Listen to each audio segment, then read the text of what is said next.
इधर भारत ने पाकिस्तान का पानी रोका और उधर पाकिस्तान भीख मांगने के लिए चीन के पास पहुंच गया, इस उम्मीद में कि भारत द्वारा रोके गए इस पानी का कोई ना कोई इलाज चीन ढूंढ ही निकाले।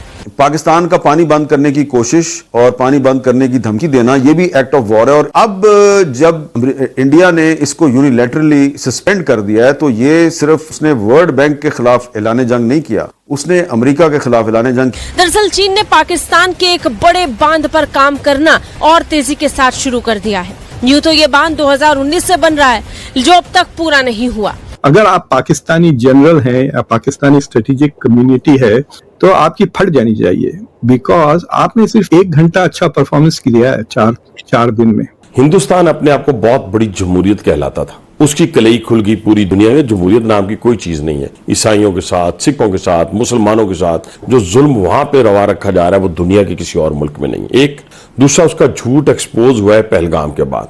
लेकिन ये याद रखिए कि जो इधर उधर जाके दूसरों के लिए जो सांप आप छोड़ते हैं, वो कभी ना कभी जाकर आपको खुद को भी डसता है। तो ये पाकिस्तान ने रिस्ट्रेंट किया है, लेकिन ये जो न्यू नॉर्मल है, आपको नहीं लगता कि ये प्रोवोक किया जा रहा है पाकिस्तान को कि पाकिस्तान भी जंग में हिस्सा बने, करे कुछ? See, this was not a war between Pakistan and India. This was a war between India and China. अंदर से ये बातें आ रही हैं कि अमेरिका पाकिस्तान के साथ मिल गया है, रशिया क्यों नहीं बोला।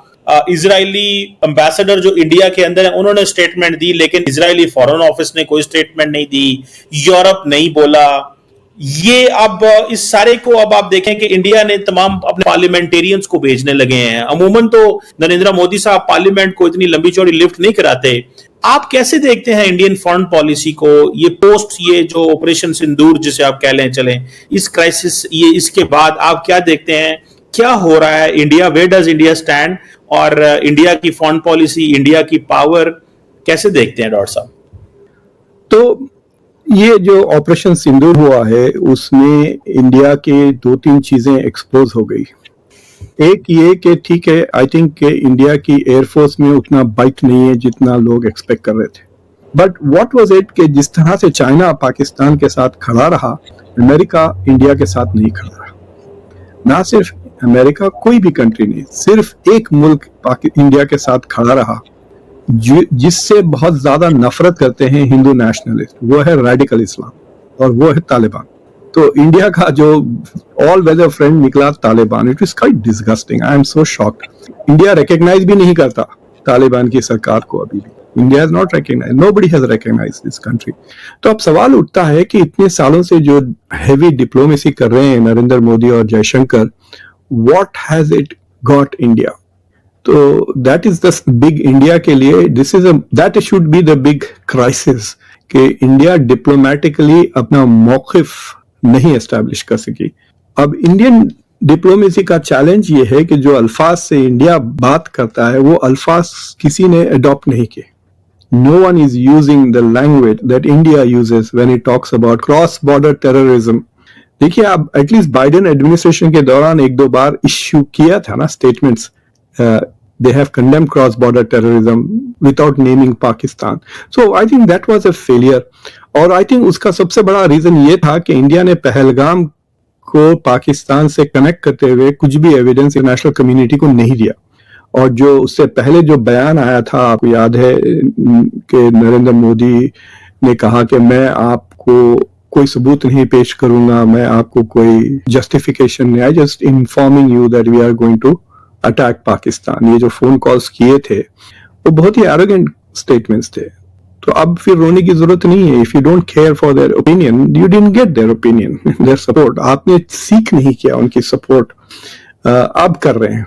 जो पहले करना चाहिए था वो अब कर रहे हैं। यही डेलीगेशंस अगर ये ऑपरेशन सिंदूर से पहले भेजते, तो I think India would have got more support diplomatically than they will now.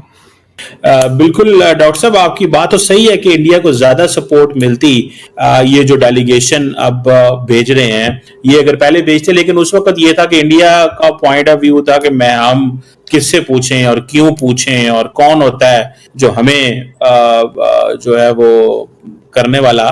तो वो तो मैं आपकी बात को समझता हूं। आपको नहीं लगता कि ये प्रोवोक किया जा रहा है पाकिस्तान को कि पाकिस्तान भी जंग में हिस्सा बने, करे कुछ? आपको मुबारक, लेकिन इसके साथ साथ मैं पूरी हिंदुस्तानी कौम से मुखातिब सबसे पहले कि देखिए, पहली बात तो यह है कि आप 1 अरब 40 करोड़ हैं और भूख नंग से आप गुजर रहे हैं, तो कोशिश ये करें कि अपने हुक्मरानों को समझाएं कि ये जंग जो है ना आपके लिए ना हमारे लिए, दोनों के लिए जो है वो मुफीद नहीं है, सूदमंद नहीं है। लेकिन अगर आप जब फैसला कर लेते हैं आपके हुक्मरान, और हुक्मरानों ने ये फैसला किया कि पाकिस्तान को तरनवाला साहब सोचा, तो फिर जो उनका हशर हुआ वो पूरी दुनिया ने एक्नॉलेज किया। मैं नहीं कह रहा, पूरी दुनिया कह रही है। अच्छा, मैं आपके कथा कलामी की माफी चाहता हूं, लेकिन इस तरह की बातें हम बहुत दिनों से सुन रहे हैं। आप मुझे वो लम्हात बताएं जब पाकिस्तान पर हमला हुआ, ऑपरेशन बुनियानुल मरसूस शुरू हुआ, फजर से थोड़ा तहज्जुद का वक्त था, तहज्जुद के वक्त पे जब मैं थोड़ा सा मुझे थोड़ी सी मेहरबानी करें मेरी जात में, मैं एक ऐसा मैसेज जो पूरी दुनिया को हम देना चाहते हैं वो दे लेने दें। ये वाक्य मैं सुनाऊंगा, ठीक है? देखिए भाईजान, मसला ये है कि हम एक पुरअमन मुल्क हैं, कोई दूसरी राय नहीं है, और इसका जो साबित हमने किया है पूरी दुनिया के सामने। हिंदुस्तान अपने आप को बहुत बड़ी जमहूरियत कहलाता था, उसकी कलई खुल गई पूरी दुनिया में। जमहूरियत नाम की कोई चीज नहीं है। ईसाइयों के साथ, सिखों के साथ, मुसलमानों के साथ जो जुल्म वहां पे रवा रखा जा रहा है वो दुनिया के किसी और मुल्क में नहीं है। एक दूसरा, उसका झूठ एक्सपोज हुआ है पहलगाम के बाद, वो दुनिया को साबित नहीं कर सका कि पाकिस्तान जो है वो टेररिस्ट है या उसके टेररिस्ट अटैक में उसका हाथ है। ये दो चीजें, और इसमें क्रेडिट जाता है पाकिस्तानी हुकूमत को, वजीर आजम पाकिस्तान को, चीफ ऑफ आर्मी स्टाफ को, डिप्टी प्राइम मिनिस्टर को, सबको जाता है।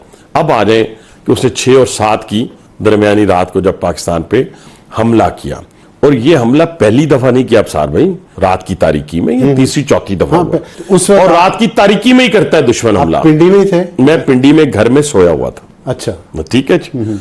मेरी छोटी बेटी ने मुझे आके उठाया, हम सब लोग टीवी लाउंज में इकट्ठे हो गए, टीवी हमने लगा लिया। अटैक हो रहा है तो मैंने बेटी को कहा मेरे लिए तरबूज काट के ले आओ। ठीक है, मेरा कॉन्फिडेंस लेवल देखें, ये कॉन्फिडेंस लेवल वही है जो हैंगर से निकलने वाला वो मेरा जहाज जिसने उधमपुर में जाके उनकी बेस कैंप को उड़ाया, ये कैसे हमें मालूम था? हमारा कॉन्फिडेंस था ना।